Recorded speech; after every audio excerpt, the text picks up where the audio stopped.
তো আমি ওই যে কিসলু ছোট ভাই শামসুদ্দার সাহেব আমার এত ঘনিষ্ঠ ছিলেন।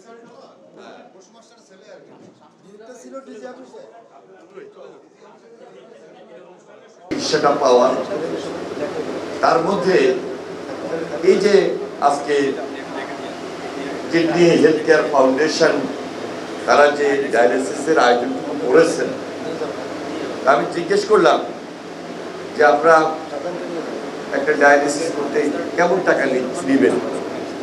উনি যেটা বললেন যে পার্শ্ববর্তী যে গণস্বাস্থ্য হসপিটালে মিনিমাম ১,৫০০ টাকা, উপরে হয়তো বা প্রক্রিয়াভেদে ভিন্নতা আছে, কোথাও ৩,০০০ নেয়, কোথাও ২,৫০০ নেয়। মিনিমাম যেটা নেওয়ার এই ফাউন্ডেশন সেই দিকটার দিকে বিশেষ নজর রেখেছে।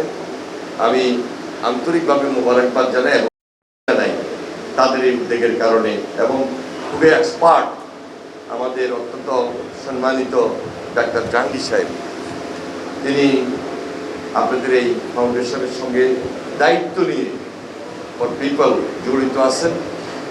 এই ধরনের প্রক্রিয়া বা এই ধরনের উদ্যোগ সহজে সবাই নিতে চান না, আর যারা খুব বেশি স্পেশালিস্ট তাদের উপর ভর করেই তো আরো আশেপাশে ২-৪ জন আসে। আমার এখানে অনেক ডাক্তার সাহেবরা আছেন, মানবতার সেবায় আপনারা সবসময় কাজ করার চেষ্টা করেন। তারপরে অনেক সময় সরকারি কিছু হাসপাতাল আমাদের দেশে যারা আছেন তাদের ব্যাপারে আমাদের জনগণের অনেক বক্তব্য থাকে, কথা থাকে, সেখানে আসলে বিভিন্ন প্রাতিষ্ঠানিক সমস্যাও আছে, যার কারণে যেভাবে অনেক সময় করতে চান সেভাবে পারেন না, কিন্তু বদনামটা হয়ে যায় ডাক্তার সাহেব।